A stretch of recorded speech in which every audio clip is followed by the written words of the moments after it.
Sistem saraf itu konsepnya ada input, diolah, direspon. Jadi saraf tepi gunanya untuk tuh. Saya ulangi lagi. Ada input, diolah, direspon. Jadi saraf perifer gunanya untuk input dan respon. Kan sensorik sama motorik kan nanti ujung-ujungnya ke saraf perifer. untuk apa? Kalau saraf pusat gunanya untuk apa? Hah? Tok. Ya, olah kan? Dan dari mana dapatnya? Datanya dapat dari mana? Lah ya, responnya butuh siapa? Nah, jadi perifer gunanya untuk ya input dan output. Hah, kok susah? Iya kan? Ayolah, jangan mikir sulit-sulit, pikir yang gampang dulu, baru mikir yang rumit. Kalau awal-awal dan rumit, Anda kena neuroception nanti. Neuroception di otak Anda adalah sistem saraf anjir kita sampai begitu. Anda kena neuroception itu di sini. Sampai nggak bisa berpikir, sampai bingung, berarti amigdala terpicu. Anda bisa terancam dengan materi ini. Jadi kan belajar itu bukan untuk ancaman, guys. Santai saja. Ini bedanya. Tadi ada somatis, ada tuh. Kita bahas otonom. Berarti ada yang oto, berarti ada yang manual kan? Ya ini, Anda harus tahu bedanya dulu. Kalau yang kita bahas siang ini itu, nah kita kenal namanya asupan sensoris dan keluaran motoris. Di saraf tepi itu yang gunanya yang ini paling besar, yang untuk menerima data dan untuk merespon. Ya iya kan? Bener gak? Di situ ada Michael ya. Itu Michael.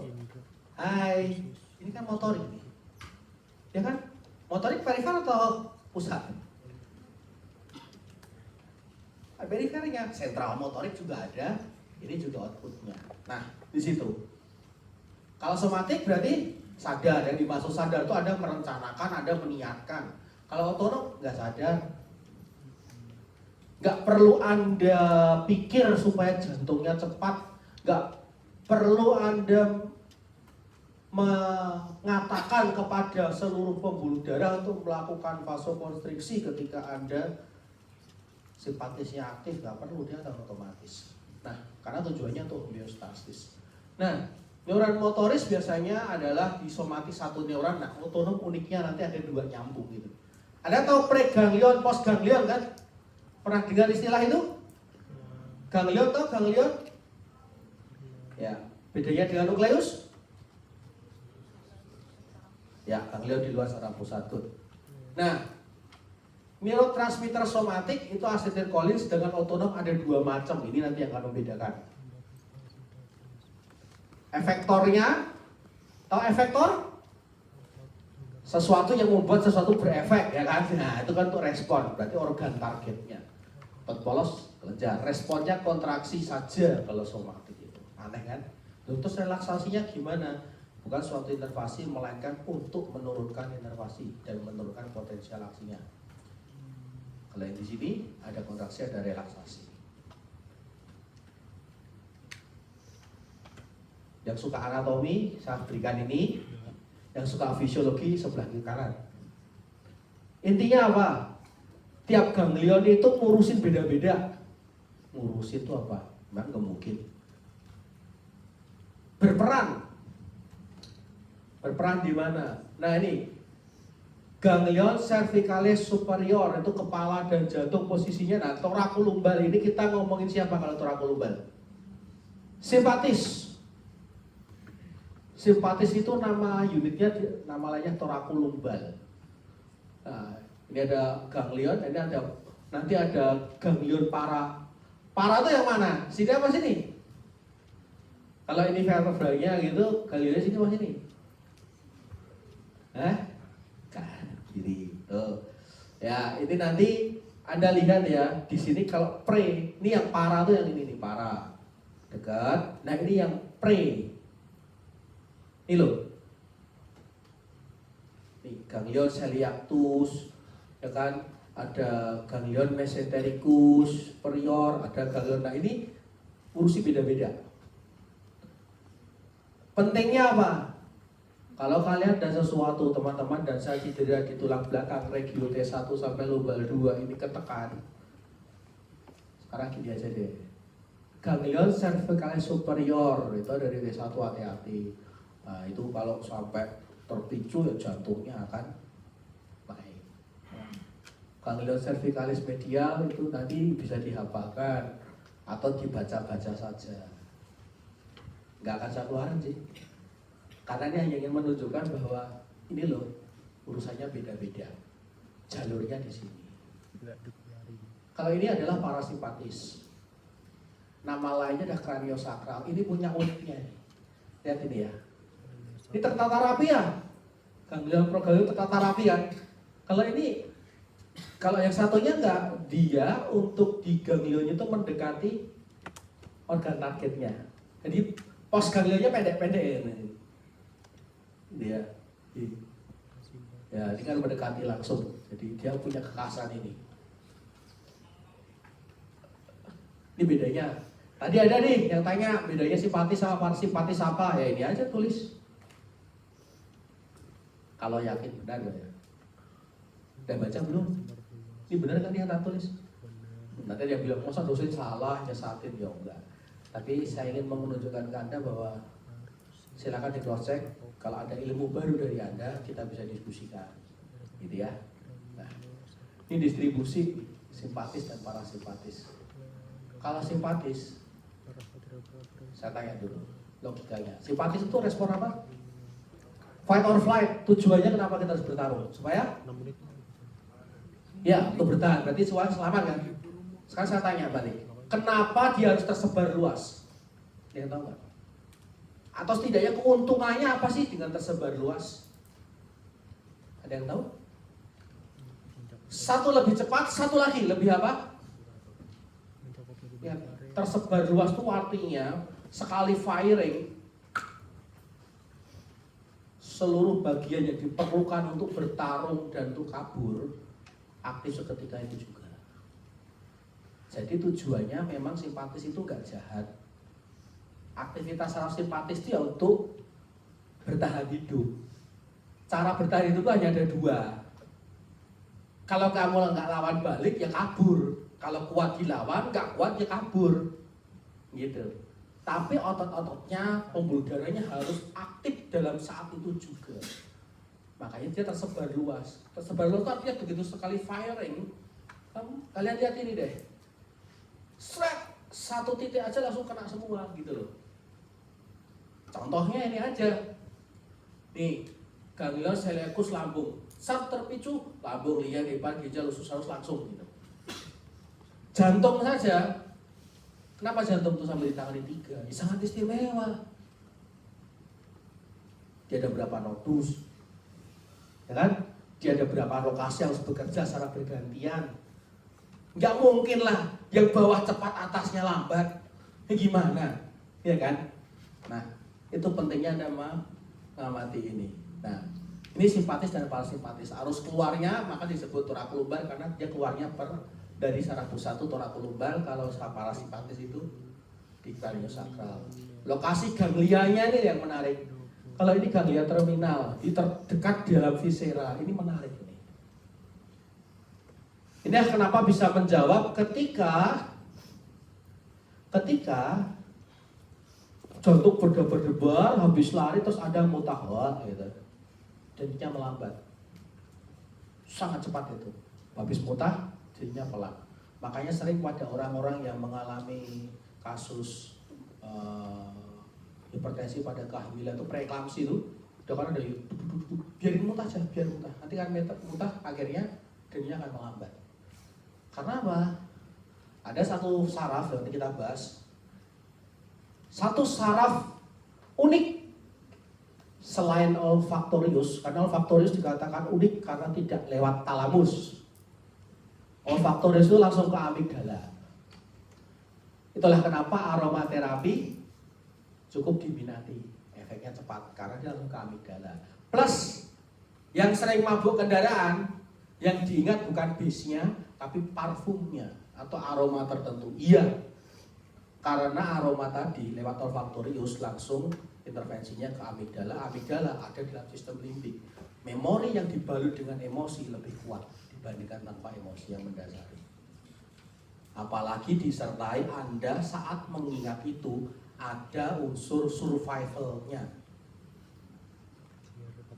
Apa gunanya di akademik? OC. Anda dipaksa mengingat dengan kondisi survival mode. Makanya apa yang di-OC-kan rata-rata lebih teringat daripada kuliah bangku. Kecuali kalau pas di kuliah bangku gini, kalau jawaban salah langsung nilainya E, nah, itu ada survival mode-nya itu. Jawab benar langsung A, terjadi kompetisi. Temannya mau jawab bisa ditimpuk sebelahnya karena saya mengaktifkan survival mode. Ya, atau kalau saya jawab salah saya maki-maki, itu survival mode jadinya. Gitu. Tapi nggak semua harus dipakai. Tapi saat menguji atau ujian, itulah kenapa kadang-kadang dibuat you harus berada di survival mode. Supaya apa? Ada memori untuk melanjutkan memorinya. Itu tadi. Nah ini neurotransmitternya, rest and digest, fight and flight. Sekarang kita melanjutkan neurotransmitternya dan juga reseptornya. Tadi ada yang bertanya loh, reseptor di jantung sama di pembuluh darah sama enggak? Ya kan? Sama-sama mengeksitasi tapi tempatnya beda. Makanya nanti Anda akan kenal beta 2 adrenergic inhibitor, beta kayak bisopro, ada obat inhibisi yang spesifik segala macam itu ada. Seperti ada obat-obatan yang belakangnya lol itu, salbutamol, bisoprolol, propanolol, tolol.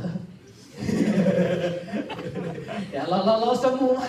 Ya jangan dikira kalian nggak yang jawab, itu yang jawab saya loh waktu sama dosen saya ditanya.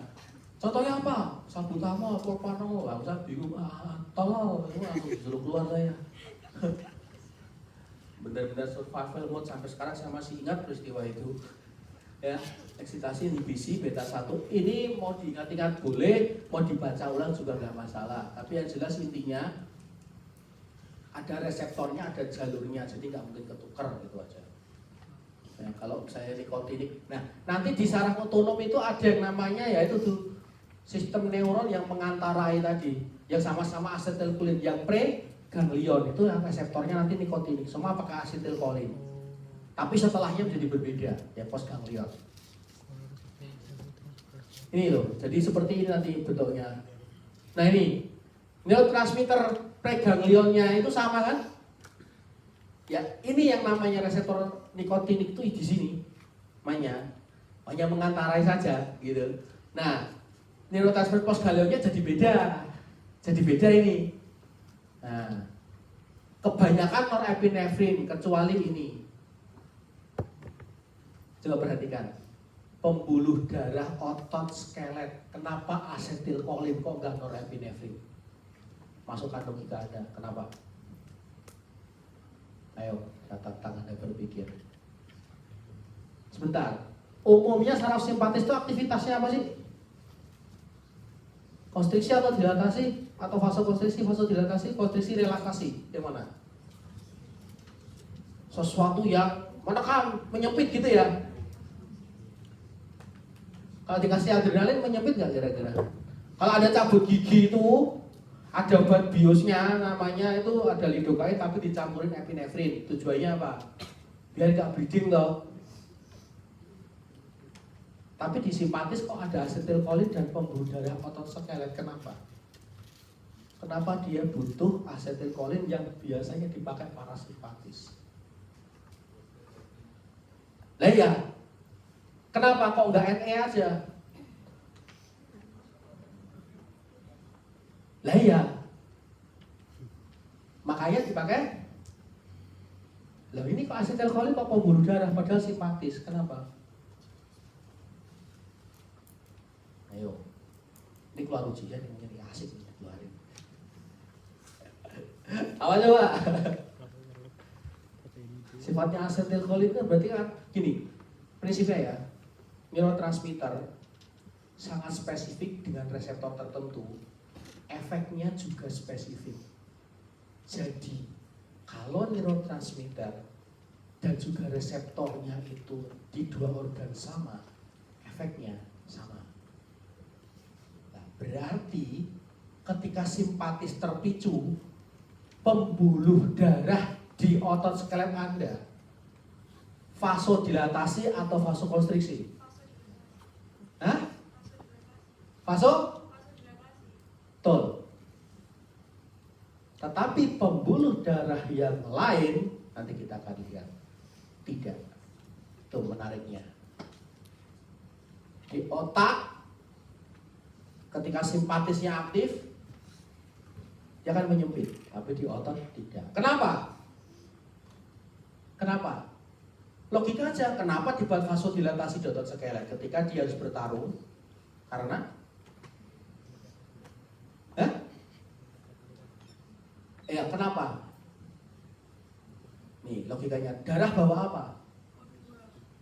Banyak macam zat, O2 termasuk. Sekarang Anda harus bertarung. Bertarung pakai sistem apa? Muskuloskeletal kan? Nah kalau kita lagi kerja berat, jalannya disempitin, itu logikanya di mana? Karena mungkin kan? That's why itulah kenapa dilatasi. Ya. Dan dia sangat panik. Ini sering saya pakai kalau saya bela diri itu mau bertarung, saya lihat. Kalau wajahnya merah, saya yakin menang.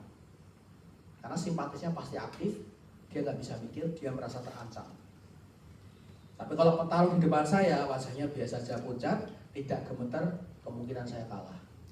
Karena saat itu dia bukan menganggap saya lawan, dia menganggap saya mangsa. Teorinya, mamalia yang sedang bertarung dengan mencari mangsa, beda yang terpicu. Ada kucing ngejar tikus untuk makan malam, itu parasimpatisnya, dia mau makan. Tapi ada tikus masuk di kotak kardus yang di situ ada isinya anak-anak kucing, itu simpatis, maka dia akan membunuh tikus itu.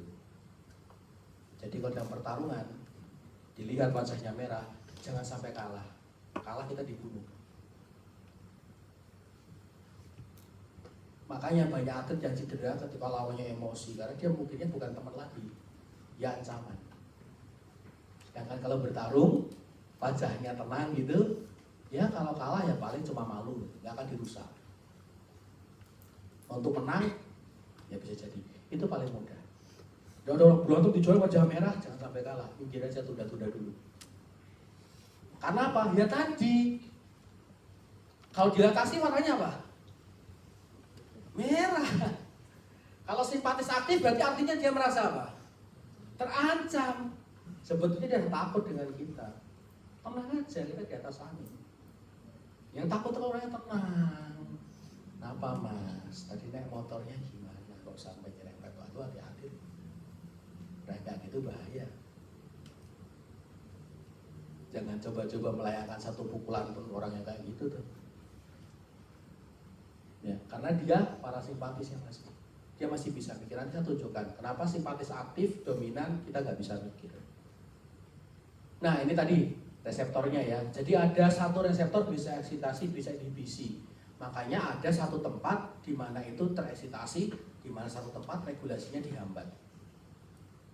Ini contohnya. Kalau simpatis terpicu, ini organnya. Contohnya. Kalau tendang-tendang keringat, oh berarti simpatisnya meningkat, bener kan? Coba bayangkan kalau dibalik kelenjar keringat yang bertugas neurotransmitternya adalah norepinefrin. Wah, asik bro. Anda kepanasan nggak keluar keringatnya, overheating kali ya.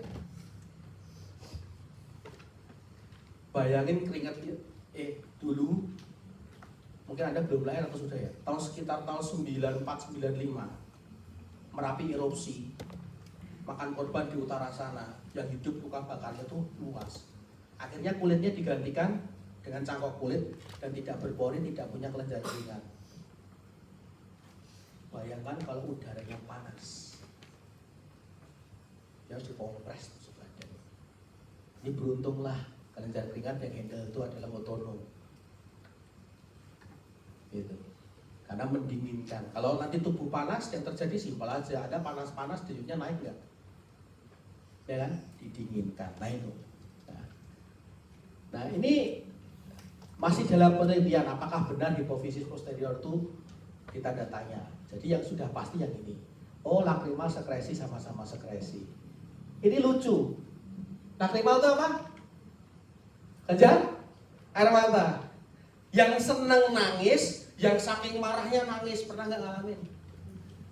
Dirimu marah banget nangis, tapi dirimu tenang, senang, haru, ya nangis. Lah iya. Lah wong tugasnya sama. Mau yang simpatis, mau yang parasimpatis, sama-sama ngeluarin air mata gitu. Ada kan anak kecil berantem gitu, sampai nangis gitu kan? Nah, sama. Nah, karena di situ. Nah ini untuk hepar pentingnya simpatis. Nah ini akan menjadi apa itu glycogenolysis? Melepaskan glikogen supaya menjadi glukosa kan? Nih ya, tolong diatur baik-baik kecemasannya. Bayangkan Anda cemas duduk diam, simpatisnya aktif, glycogenolysis terjadi, gluconeogenesis terjadi. Yang terjadi apa? Glukosa darah Anda naik tinggi. Nggak usah makan aja, pankreasmu udah dibuat repot, hanya gaya overthinking. Pentingnya badan otonom yang sering disampingkan tuh karena belum tahu gunanya apa. Dia hanya pikir kayak AC otomatis aja, panas didinginkan, dingin dipanasin. Nggak tahu kan respon di balik itu. Jangan sok stres, kena DM tipe 2 ntar kalian. Kalau DM tipe 1 mah takdir, karena genetik, selinya rusak. Kalau DM tipe 2 itu penyakit pilihan sebetulnya. Mau memilih untuk mengaktifkan gen resesifnya atau enggak, ya gitu aja. Atau mau ngerepotin pankreas. Orang yang olahraga rutin, atlet, takut kalah terus tiap mau bertanding dibandingkan dengan orang yang obes, kemudian dia itu suka rebahan, apa itu saya budaya apa itu namanya? Baringan terus apa namanya? Kurang gerak itu apa? Mager itu, bahasa kerennya apa ya lupa. Sedentary, sama risikonya untuk terkena diabetes tipe 2. Atletnya diwarnai ketakutan terus. Padahal olahraga rajin makan, tapi selalu ditakuti rasa kalah, malu ntar makannya gimana. Dengan orang obes yang sedentary, dia sama-sama pensiun atlet, dia juga sama-sama tuh paling matinya duluan mungkin bisa salah satu, nggak ngerti kalau mati ya. Tapi risikonya terkait kekebalan tubuh dan juga dia risikokan diabetes yang tinggi. Kenapa? Ya ini. Yang satu asupan gulanya dari diet, yang satu katabolistik. Jadi kalau Anda jadi mahasiswa, nikmati prosesnya. Kebanyakan kepikiran nggak penting, simpatisnya aktif, kasihan tuh pankreasnya. Scrolling kalian pikir istirahat? Enggak, otak kerja itu. Jadi kalau mau scrolling masukkan di jam kerja.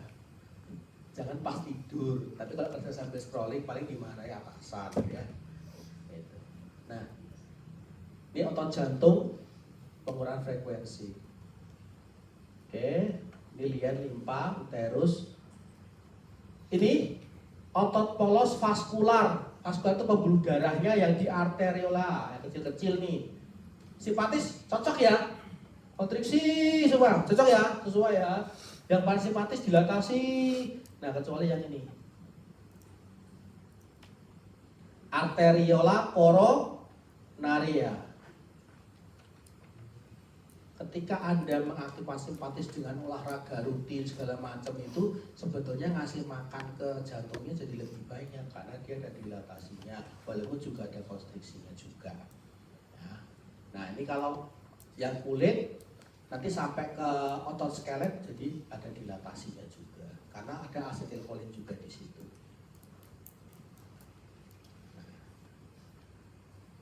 Sekarang kita mau masuk. Sebentar, sebelum ke sini saya tak lompat dulu. Kok belum dianu. Bentar. Saya mau menunjukkan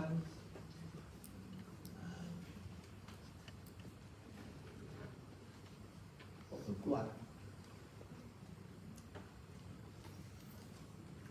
Ya. Loh, mati lagi.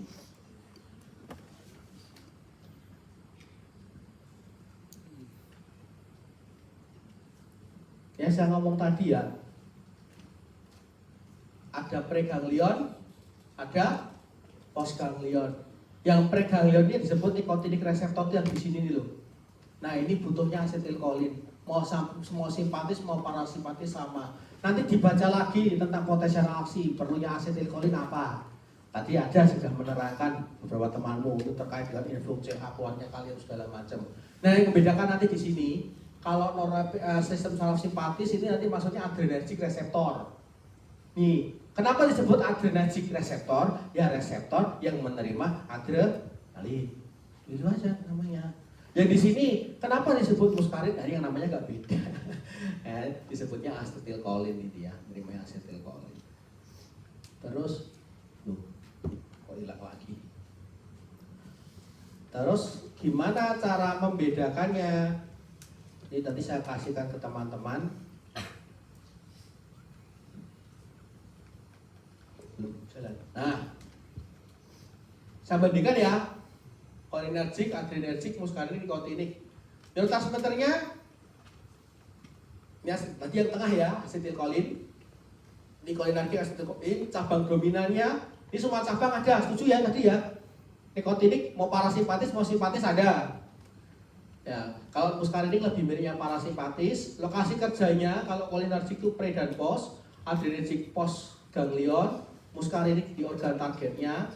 Nah, M1 M5 tadi yang cerita tentang mabuk-mabuk tadi ya, perjalanan itu ada di sini. Terus mekanismenya ini yang inotropik, ini metabotropik semua, kecepatannya sedang, lambat, sangat cepat. Ini menarik. Kenapa harus cepat? Ya, karena dia masih preganglion. Kalau lambat gimana? Ya kan? Harus cepat. Kemudian efek jantung ke jantung apa? Kalau cholinergic turun, adrenergic naik, muskarinik turun. Kemudian denyut ini maksudnya adalah beatnya tuh M2 saja. Kalau nikotinik tidak langsung. Saluran cerna, tolong ingat baik-baik ya. Saluran cerna kalau adrenergic harusnya motilitasnya turun ya. Gak mungkin kebelet pup ya harusnya ya. Bener kan? Harusnya gitu ya. Kemudian jantungnya kalau adrenergic harusnya naik ya, bisa lari ya harusnya ya. Oke, tolong diingat baik-baik, nanti Anda harus bisa jawab ini. Oke, ini nanti saya berikan ini tentang perbandingannya. Sekarang kita akan kembali lagi ke slide yang satunya lagi.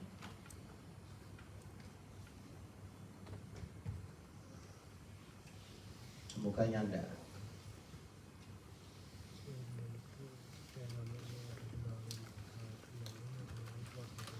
Masih sampai 13.50 ya. Oke, sebentar. Ya, kita mau bahas ini neurosepsi. Body first, mind later. Bukan pay later loh, mind later. Ya. Jadi cirinya otomatis non kognitif melibatkan, contohnya kayak gini. Harusnya aman, tapi kok deg-degan ya? Dia nggak pernah rasa gitu. Ngapain gue takut? Aku tahu ini nggak pernah kok deg-degan ya. Itu neuroception tuh, gitu kan? Kemudian badan tegang ketemu orang tertentu tanpa tahu alasannya kenapa. Ketemu kok takut, gitu ya. Freeze, fight atau muncul lebih dahulu. Nah ini otomatis. Nah ini persepsi, sadar, ciri utamanya sadar kognitif bisa dijelaskan. Oh orang itu galak karena capek. Dia tahu, bisa melogika, jadi lebih tenang. Itu persepsi. Kalau neuroception itu ya ada masuk terus ada ilfil gitu aja lah. Itu neuroception. Kan belum sempat menelah, kenapa sih gak suka sama orang ini gitu. Atau tiba-tiba ketemu pasangan itu langsung calon pasangan itu. Kok asik ya kayaknya, padahal belum interaksi, belum apa. Sangat cepat sekali untuk saraf itu. Nah bedanya ini konsepnya. Mind expanding what already happened in the body. Itu yang persepsi. Jadi kayak ini ya. Ini ini menarik ini. Neuroception itu bisa kita manfaatkan untuk menenangkan diri. Karena artinya bottom up itu jalurnya dari perifer mempengaruhi respon motoriknya lagi. Jadi lewatnya dari sensori mempengaruhi keputusan dari prefrontal cortex itu seperti dihandle. Jadi dia bottom up itu lewatnya ke simpatisnya. Kalau top down mikir dari atas ke bawah normal. Kalau neuroception fokusnya keselamatan. Ada nggak orang yang sedikit merasa terancam nih? Dari orang-orang paranoid gitu kan? Nah, kalau ini tentang memberi makna, outputnya reaksi tubuh. Kalau ini penilaian mental tuh secara psikologis dia marah-marah kenapa? Oh karena ini ada alasannya. Kenapa saya takut begini. Kalau ini reaksinya aja. Gini, reaksi tubuh tuh mudahnya gini.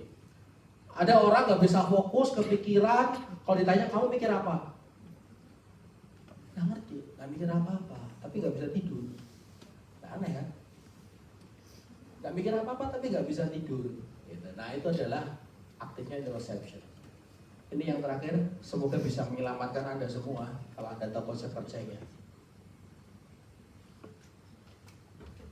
Jadi awal mula dari sakit yang mengganggu homeostasis itu posisinya tidak segera kembali ke sini. Nah, ini apa toh? Ini teori polivagal oleh Stephen Porges. Nah, Anda tahu parasimpatis biasanya ketimbangan kan? Sekarang saya tanya. Tapi kalau simpatis aktif harusnya motilitas pencernaan dihambat. Kenapa ada orang? Kalau orang takut harusnya fight ya. Kenapa malah jadi mencret? Saya jawab enggak. Loh, berarti ada motilitas dong. Katanya fight. Kalau cuma timbangan kiri kanan nggak akan bisa menjawab itu. Lagi, kalau mau ditabrak mobil harusnya apa? Lari. Kok pingsan? Harusnya denyut jantungnya itu naik, kenapa jadi malah henti jantung? Atau malah freeze, harusnya kabur, kenapa dia diem aja? Harusnya kan dia lari. Jawabannya ada di sini. Jadi parasimpatis itu tetap ada, hanya divisinya terbagi dua. Saya beritahu, ini dikomandani yang namanya nervus vagus. Jadi nervus vagus itu secara dalam teorinya itu terbagi menjadi dua tipe. Yang satu bermielin, yang satu tidak bermielin.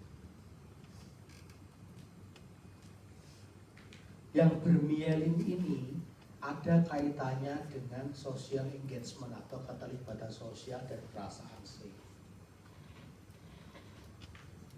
Dapatnya apa? Tenang, membumi, godek ya, tenang. Ya, kemudian termasuk curiosity dan openness. Anda kalau belajar posisinya tidak di hijau, nggak akan pernah bisa paham. Kalau Anda posisinya di sini, nggak akan bisa belajar. Karena Anda nggak curious, Anda nggak open. Orang belajar itu harus open minded, menerima fakta, diolah. Nah kalau udah baca, males tutup. Berarti Anda posisinya di sini. Nah, kalau ini terus naik, ini ada kata kecil di sini. I can. Saya masih bisa melawan, masih bisa bertarung. Anda masih di sini. Saya dan Anda masih di sini. Ada marah, tersinggung, cemas, takut. Tapi teman-teman, ini ada yang namanya neuroception untuk menilai arausalnya. Remnya belum. Harusnya kalau bahaya ya balik lagi sini dengan cepat. Tapi saking takutnya, takut yang kronis, cemas yang luar biasa, sudah nggak bisa lari dan Anda mengatakan I cannot. Di sini kembali ke parasimpatis. Responnya adalah freeze.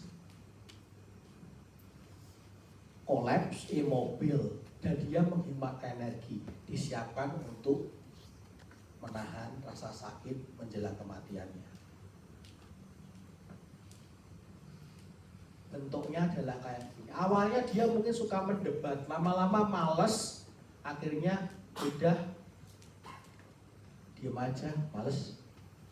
Anda di sini masih bisa nangis, tapi dibuat nangis terus, akhirnya menjadi numbness, terus shutdown, akhirnya selesai. Karena disiapkan untuk preparation for death. Jadi orang saking takutnya, melebihi rasa takutnya, tubuh memang di shutdown supaya kita tidak tersiksa. Jadi harapan saya dan Anda tentu sama. Kita nggak inginkan jatuh dari pesawat. Sebetulnya sebelum itu crash, kita sudah di sini kolaps semua, kecuali yang terlatih. Jadi si pilot yang terakhir pingsan. Penumpangnya kecuali pilot ya, karena dia sangat terlatih. Dari sini terus di sini terus, dan kita sudah habis. Endorfin sangat memuncak di sini. Nah ini masih ingat di praktikum 1J, ada 1, 2, 3 itu, ini adalah 1 hiper tonus simpatis, yang di sini sudah 3. Makanya harapannya jangan sampai ke sini. Kalau ada grafiknya di sini, kita harus terapi, caranya gimana? Nah ini ceritanya. Ceritanya begini. Kalau kita hanya tahu ancaman dan tidak mengancam gitu kan, sekarang ada 3. Ada safe, danger, dan life threatening. Makanya kemarin saya pernah bilang ini threatening atau danger. Kalau danger itu kita masih bisa, kalau life threat udah enggak. Contohnya apa? Kalau dalam kasus rumah sakit, kasusnya paliatif. Nah, cancer. Udah. Nah, caranya gimana? Supaya kembali lagi ke safe, caranya begini. Kalau Anda dan saya berada di danger, zona danger. Pernah gini, hidup itu adalah permainan gitu. Sungguh, anggap aja main-main. Bermain aja. It's play, just a game. Maka Anda akan having fun, bisa belajar masuk ke sini. Kalau sudah sampai bawah sini adalah loving behavior, cintai diri Anda, jangan benci Anda. Ya, contohnya adalah orang-orang dengan penyakit terminal. Kalau dia tidak bisa menaikkan, makanya ada menaikkan ke sini hingga ketiga ini adalah sering nggak yang para pasien penyakit terminal dikasih anjing, hewan peliharaan, terus dia main dengan hewan peliharaannya, itu kan untuk menaikkan jadi play. Setelah play dia terhubung masuk ke social engagement, akhirnya baik-baik saja. Baik, jadi di sini yang ingin saya sampaikan bahwa sistem saraf otonom itu karena konsepnya homeostasis. Ketika ada salah satu yang mendominasi dalam jangka lama, maka kita akan rawan sakit, gitu saja. Lalu untuk aktivitas simpatis parasimpatis, pastikan konsepnya harus jelas. Yang satu untuk fight, yang satu rest and digest. Kalau teori lama, kalau teori baru parasimpatis ada 2, safe, dan yang satunya adalah freeze. Terima kasih, selamat siang, selamat melanjutkan aktivitas.